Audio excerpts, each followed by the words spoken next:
Hello friends, स्वागत है देवा स्टडी पॉइंट आईक्यू में। मैं देवेंद्र। हम आज इस वीडियो में इंडिया जीके के टॉप 50 क्वेश्चनों की चर्चा करेंगे। आप किसी भी कॉम्पिटिटिव एग्जाम की तैयारी कर रहे हो तो आपके लिए वीडियो इंपॉर्टेंट रहने वाला है। पूरा वीडियो एंड तक देखते रहना है और लास्ट में मैंने आपसे क्वेश्चन पूछा, उसका आंसर आपको कमेंट में देना है और 50 में से आपके कितने क्वेश्चन राइट हो रहे हैं ये भी आपको कमेंट में बताना है। साथियों, सारे क्वेश्चन इंपॉर्टेंट और सिलेक्टेड है, साथ में याद कर लेना है। और आज हमारा टेस्ट नंबर है 7। टेस्ट नंबर 6 तक नहीं देखा तो आप चैनल पे इसकी प्लेलिस्ट में जाकर देख सकते हैं। प्लेलिस्ट का लिंक डिस्क्रिप्शन में दिया हुआ है, वहां पर जाकर भी आप देख सकते हैं। तो स्टार्ट करते हैं। पहला क्वेश्चन है, देश के प्रथम उपराष्ट्रपति सर्वपल्ली राधाकृष्णन का जन्म दिवस किस रूप में मनाया जाता है? तो देश के प्रथम उपराष्ट्रपति कौन थे? सर्वपल्ली राधाकृष्णन थे। इनका जन्म दिवस किस रूप में मनाया जाता है? तो ध्यान होना चाहिए साथियों, शिक्षक दिवस के रूप में मनाया जाता है। शिक्षक दिवस किस तारीख को मनाया जाता है? 5 सितंबर को मनाया जाता है। साथियों, कब मनाया जाता है? 5 सितंबर को शिक्षक दिवस डॉक्टर सर्वपल्ली राधाकृष्णन के जन्म दिवस पर मनाया जाता है। क्योंकि डॉक्टर सर्वपल्ली राधाकृष्णन है, इन्होंने अपने जीवन के 40 साल एक शिक्षक के रूप में बिताए थे। अपने जीवन के 40 साल एक शिक्षक के रूप में बिताए थे सर्वपल्ली राधाकृष्णन ने, इसलिए इनके जन्म दिवस को शिक्षक दिवस के रूप में मनाया जाता है। इंपॉर्टेंट क्वेश्चन है, ध्यान होना चाहिए साथियों। अगला क्वेश्चन है, और कब मनाया जाता है? 5 सितंबर को, ये भी आपको याद कर लेना है। अगला क्वेश्चन है, राष्ट्रीय युवा दिवस कब मनाया जाता है? राष्ट्रीय युवा दिवस, तो आपका राइट हो जाएगा साथियों, 12 जनवरी को राष्ट्रीय युवा दिवस मनाया जाता है। स्वामी विवेकानंद जयंती राष्ट्रीय युवा दिवस के रूप में मनाया जाता है।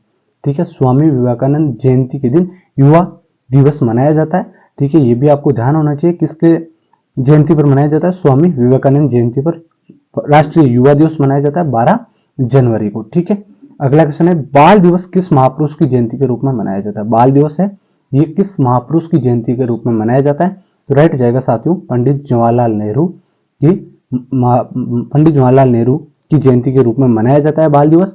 और कब मनाया जाता है? 14 नवंबर को मनाया जाता है बाल दिवस। ठीक है, अगला क्वेश्चन है, विश्व में डाकघरों का सबसे बड़ा जाल किस देश में है? विश्व में डाकघरों का सबसे बड़ा जाल किस देश में है? तो आपका राइट हो जाएगा साथियों, इंडिया में है, भारत में है। सी ऑप्शन आपका इसमें राइट हो जाएगा।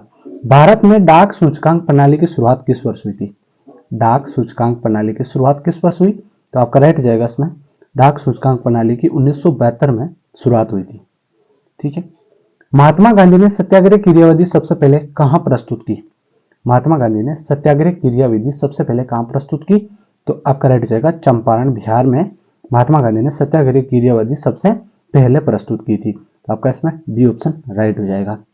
ठीक है, अगला क्वेश्चन है, जय हिंद का नारा किसने दिया? जय हिंद का नारा किसने दिया? तो आपका राइट हो जाएगा, सुभाष चंद्र बोस ने जय हिंद का नारा दिया था। इंपॉर्टेंट क्वेश्चन है, याद कर लेना है।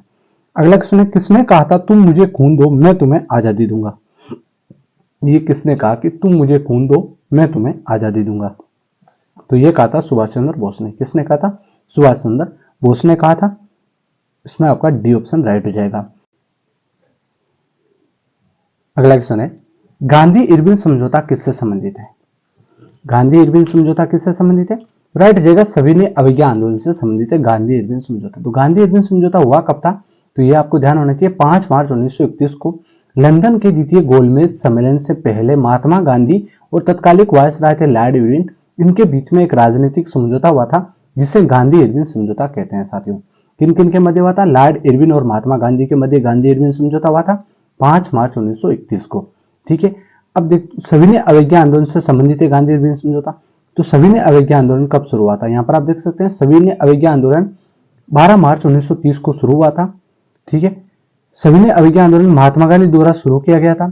जब ब्रिटिश सरकार ने गांधी की 11 मांगों को सकारात्मक प्रतिक्रिया नहीं दी थी, इसकी शुरुआत 12 मार्च 1931 को गांधी के प्रसिद्ध दांडी मार्च यात्रा से सविनय अवज्ञा आंदोलन की शुरुआत की गई थी। दांडी मार्च जो स्टार्ट किया गया था 12 मार्च को, जो खत्म हुआ था 6 अप्रैल 1930 को साबरमती आश्रम से दांडी मार्च शुरू किया गया था और ये 6 अप्रैल तक चला था, जो नमक कानून तोड़कर यह समाप्त किया था। तो ये आपको पता होना चाहिए, सविनय अवज्ञा आंदोलन यही था। तो ये इंपॉर्टेंट क्वेश्चन है, आपको ध्यान होना चाहिए साथियों। गांधी इरविन समझौता इसी के ऊपर हुआ था बाद में 5 मार्च 1931 को। तो ये किससे संबंधित है? सविनय अवज्ञा आंदोलन से संबंधित है। अगला क्वेश्चन है, महात्मा गांधी को सर्वप्रथम राष्ट्रपिता किसने कहा था? महात्मा गांधी को सर्वप्रथम राष्ट्रपिता किसने कहा था? तो आपका इसमें राइट हो जाएगा साथियों, सुभाष चंद्र बोस ने कहा था। किसने कहा? सुभाष चंद्र बोस ने कहा था। कायदे आजम किसे कहा जाता है? कायदे आजम किसे कहा जाता है? तो आपका राइट हो जाएगा मोहम्मद अली जिन्ना को कायदे आजाद कहा जाता है। ठीक है, कायदे आजाद या कायदे आजम। ठीक है, अगला क्वेश्चन है चौरी चौरा नाम प्रसिद्ध स्थल कहां पर है? चौरी चौरा नाम प्रसिद्ध स्थल कहां पर है? तो राइट हो जाएगा गोरखपुर उत्तर प्रदेश में चौरी चौरा नामक प्रसिद्ध स्थल है। ये चौरी चौरा नामक स्थल प्रसिद्ध क्यों है? यहाँ पर आप देख सकते हैं चौरी चौरा उत्तर प्रदेश के गोरखपुर के पास एक कस्बा है। वर्तमान में ये एक तहसील है चौरी चौरा। ठीक है, जहां पर 4 फरवरी 1922 को भारतीयों के ब्रिटिश सरकार की एक पुलिस चौकी को आग लगाती थी। भारतीयों ने ब्रिटिश सरकार की एक पुलिस चौकी थी उसको आग लगाती थी, जिसमें छुपे हुए 22 पुलिस कर्मियों जिंदा जलकर मर गए थे। इस घटना को चौरी चौरा कांड के नाम से जाना जाता है और ये कब हुआ था? 22 फरवरी 1922 को हुआ था, इसलिए प्रसिद्ध स्थल है चौरी चौरा नामक स्थान। ये कहां पर है? गोरखपुर उत्तर प्रदेश में है। अगला क्वेश्चन है किसने कहा कि मध्य रात्रि के टकोर पर जब संसार सोता है भारत अपने जीवन में वह स्वतंत्रता के लिए जाग उठेगा? तो ये किसने कहा था? ये कहा था पंडित जवाहरलाल नेहरू ने कहा था। ए ऑप्शन इसमें राइट हो जाएगा। Who lives if India dies किसकी उक्ति है? Who lives if India dies किसकी उक्ति है? तो ये उक्ति है साथियों जवाहरलाल नेहरू की, पंडित जवाहरलाल नेहरू की। पंजाबी भाषा किस लिपि में लिखी जाती है? पंजाबी भाषा है ये किस लिपि में लिखी जाती है? तो आपका राइट हो जाएगा गुरुमुखी लिपि में पंजाबी भाषा लिखी जाती है। ठीक है, अगला क्वेश्चन है किस लिपि को सभी लिपियों का जन्मदाता कहा जाता है? किस लिपि को सभी लिपियों का जन्मदाता कहा जाता है? तो ब्राह्मी लिपि को सभी लिपियों का जन्मदाता कहा जाता है। किस काल की लिपि को चित्राकार लिपि कहा जाता है? किस काल की लिपि को चित्राकार लिपि कहा जाता है? तो सिंधु काल की लिपि को चित्राकार लिपि कहा जाता है। इंपॉर्टेंट क्वेश्चन है, याद कर लेना साथियों। भारत की तीसरी सर्वाधिक बोली जाने वाली भाषा कौन सी है? भारत की सर्वाधिक तीसरी बोली जाने वाली भाषा है तेलुगु भाषा। तो पहली भाषा कौन सी है? तो पहली भाषा हिंदी है। लगभग 40-42% लोग हिंदी भाषा बोलते हैं भारत में। उसके बाद में कौन सी भाषा है? उसके बाद में बोली जाने वाली भाषा बंगाली है और उसके बाद में तीसरी भाषा तेलुगु भाषा है। तो ये आपको याद होना, कर लेना याद, इंपॉर्टेंट क्वेश्चन है साथियों। ठीक है, तीनों आपसे पूछा जैसे भारत की दूसरी सर्वाधिक बोली जाने वाली भाषा बंगाली है, तीसरी तेलुगु है और पहली हिंदी भाषा है। तो ये सारी बातें आपको ध्यान होनी चाहिए साथियों। ठीक है, अगला क्वेश्चन है चोल शासकों की भाषा क्या थी? चोल शासकों की भाषा क्या थी? तो आपका इसमें राइट हो जाएगा साथियों तमिल भाषा थी। चोल शासकों की भाषा क्या थी? तमिल भाषा थी। हिंदी भाषा भारतीयों का प्रतिशत लगभग कितना है? हिंदी भाषा बोलने वाले भारतीयों की प्रतिशत आपसे पूछा जाए तो लगभग 40% है। तो लगभग पूछा जाए तो 40%, 40-42% के लगभग है। ठीक है, गोवा की स्वीकृत राजभाषा, गोवा की स्वीकृत राजभाषा आपसे पूछा जाए तो आपका राइट हो जाएगा साथियों कोंकणी भाषा है। गोवा की स्वीकृत राजभाषा है। कौन सी भाषा देव भाषा है?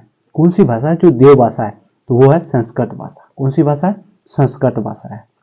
राष्ट्रीय साक्षरता मिशन की शुरुआत कब हुई? राष्ट्रीय साक्षरता मिशन की शुरुआत कब हुई? तो आपका राइट हो जाएगा साथियों 1988 में हुई थी। कब हुई थी? 1988 में। नवोदय विद्यालय में दाखिला किस कक्षा में होता है? नवोदय विद्यालय में दाखिला 6 क्लास में होता है साथियों। कौन सी कक्षा में होता है? 6 क्लास में होता है, 5वीं कक्षा पास करने के बाद में। इंदिरा गांधी राष्ट्रीय मुक्त विश्वविद्यालय का मुख्यालय कहां पर है? इंदिरा गांधी राष्ट्रीय मुक्त विश्वविद्यालय का मुख्यालय आपसे पूछा जाए तो आपका राइट हो जाएगा साथियों नई दिल्ली में। कहां पर है? नई दिल्ली में है। अगला क्वेश्चन है केंद्रीय अंग्रेजी व विदेशी भाषा संस्थान कहां पर है? केंद्रीय अंग्रेजी व विदेशी भाषा संस्थान आपसे पूछा जाए तो आपका राइट हो जाएगा इसमें कहां पर है? हैदराबाद में है। कहां पर है? हैदराबाद में। फोर्ट विलियम कॉलेज कहां पर स्थित है? फोर्ट विलियम कॉलेज, तो फोर्ट विलियम कॉलेज है यह है आपकी कोलकाता पश्चिम बंगाल में। कहां पर है? कोलकाता पश्चिम बंगाल में। विश्व भारती विश्वविद्यालय की स्थापना किसने की थी? विश्व भारती विश्वविद्यालय की स्थापना किसने की थी? तो आपका इसमें राइट हो जाएगा साथियों रविंद्रनाथ टैगोर ने की थी। किसने की थी? रविंद्रनाथ टैगोर ने। शिक्षा में सुधार हेतु ब्रिटिश सरकार ने सैडलर आयोग कब नियुक्त किया था? शिक्षा में सुधार के लिए सैडलर आयोग है ये नियुक्त किया था। किसने किया था? ब्रिटिश सरकार ने किया था। कब किया था? तो ये आपको ध्यान होना चाहिए साथियों 1917 में किया था। कब किया था? 1917 में किया था। मुगल काल में किस भाषा को रेख्ता कहा गया? मुगल काल में किस भाषा को रेख्ता कहा गया? तो वो कहा गया उर्दू को। किसको कहा गया? उर्दू को रेख्ता कहा गया मुगल काल में। भारत की किस भाषा को इटालियन ऑफ द ईस्ट कहा जाता है? भारत की किस भाषा को इटालियन ऑफ द ईस्ट कहा जाता है? तो आपका राइट हो जाएगा इसमें तेलुगु भाषा को कहा जाता है। किस भाषा को कहा जाता है?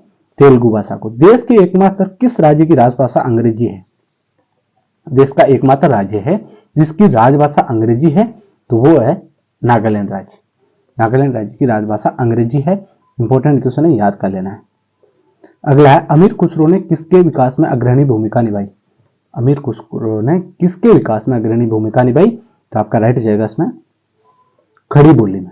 खड़ी बोली में अग्रणी भूमिका निभाई।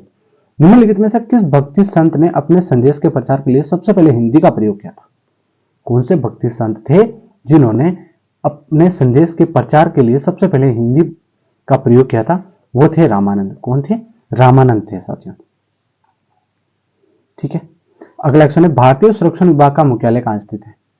भारतीय सुरक्षा विभाग का मुख्यालय देहरादून उत्तराखंड में है। कहां पर है?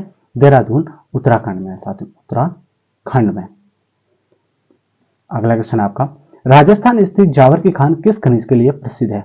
राजस्थान में स्थित है जावर की खान, ये किस खनिज के लिए प्रसिद्ध है? तो आपका राइट हो जाएगा जस्ता के लिए प्रसिद्ध है। जस्ता के लिए प्रसिद्ध है। ठीक है, अनवार ए सुहेली ग्रंथ किसका अनुवाद है? अनवार ए सुहेली ग्रंथ है, ये किसका अनुवाद है? तो राइट हो जाएगा पंचतंत्र का अनुवाद है साथियों। ग्रांड ट्रैंक रोड किसने बनवाई? ग्रांड ट्रैंक रोड है, ये किसने बनवाई? तो राइट हो जाएगा साथियों शेरशाह ने बनवाई थी। शेरशाह सूरी ने बनाई थी। स्वर्णिम चतुर्भुज परियोजना किससे संबंधित है? स्वर्णिम चतुर्भुज परियोजना है, यह सड़क परिवहन से संबंधित है। ये ऑप्शन आपका इसमें राइट हो जाएगा। निम्नलिखित में से किस प्रकार की ऊर्जा से संबंधित कम वायु प्रदूषण होता है? किस प्रकार की ऊर्जा से सबसे कम वायु प्रदूषण होता है? सौर ऊर्जा से सबसे कम वायु प्रदूषण होता है साथियों। ठीक है, अगला आपका क्वेश्चन है, नेपाल की राजधानी काठमांडू किस नदी के तट पर अवस्थित है?